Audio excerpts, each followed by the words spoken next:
Diop kay ak Ousmane Diop a ngoog ak Tidiane Faye le grand champion. ma yor benn naa leen. Tidiane ma yor lan. Ousmane dafa mel ni ñu ma wax tànk yi de. Tidiane Faye moom Tidiane Faye. Ousmane Diop.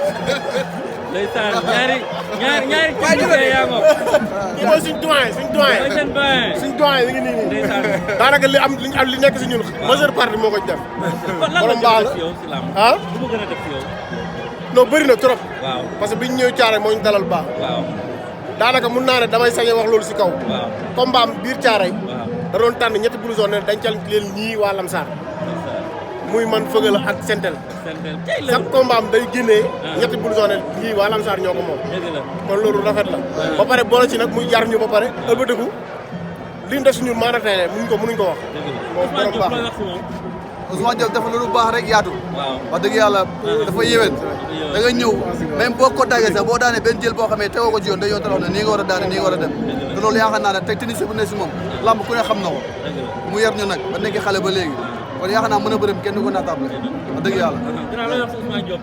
waaw suñu père moom père Ousmane Diop moom mën naa ne amaana ñun buñ bëggee bëre sax dañ def lu bëree bëri quoi bu ñuy nekk xale nekk caaroy fa lañ daa ñëw di siraan ci contact xam nga bu ñuy teete boobu ñu gën a nekk ay tout tànk waaw amaana lu mu def si ñun bëri na quoi mooy comme ni ko Tidiane waxee rek barke seen Bamba dañ koy ñaanal suñu borom defal ko jàmm defal ko tawfeex barke Mame Cheikh Raval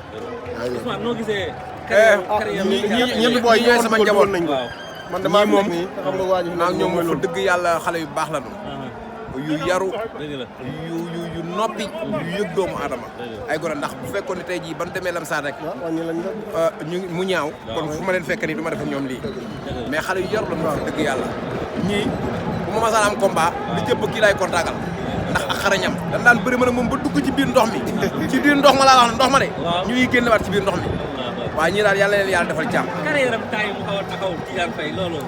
loolu la kese ma metti moom laay wax sax su may leen Tidiane Faye ak Papa Sow seen taay moo ma suuxlu man ndax bu may seetaan bëri ñoom ñaar laay seetaan ci bëri mais seen taay moo ma suuxlu la ma torop man bëggoon naa combat Papa Sow Tidiane Faye trop waaw mais Papa Sow yooyu day bàyyi tamit bëgguma mu bàyyi quoi ah mais nag mais Tidiane dañ ko wutal client rek Tidiane daal dañ ko wutal client mais booy nag dañoo xam Tidiane moo tax ñu si bëri sawaruñu si Tidiane parce que dañ naan daa sob waaw taw fu dëgg yàlla daa sob ndax dafa tar bi yu bëri non loolu moom mënatuma ci wax dëgg yàlla parce que luñ bëggoon la lu amateur yi bëggoon la parce que bi may génn boobu ñoo tolloon combat tolloo victoire tolloo ay défaite mais comme moom bëgg doon tamit moom mooy loolu noonu waaw moo tax mënuñu wax dara quoi sa doomu ndey Siteu daan Papa Sow ñu wax combat ak Lac de Guiers 2 waaw loolu yow dañ si ànd non loolu mënu ma cee wax quoi parce que moom am na ay staff boo xam te ne ñoom ñooy décider loolu quoi wax dëgg ñun mbër lañ dañu mën a mayante doon ak xel rek waaw ñun daal pour mu jël dañ ci préparé ak moom waaj ak moom incha allah mais yow foo toll kaay waaw ñi ngi xaar gars yi di wax rek dañuy wax rek bañ a génne xaalis promoteur yi waaw taw feex waaw merci beaucoup ok merci beaucoup Ousmane jërëjëf bu koy jaayoo sant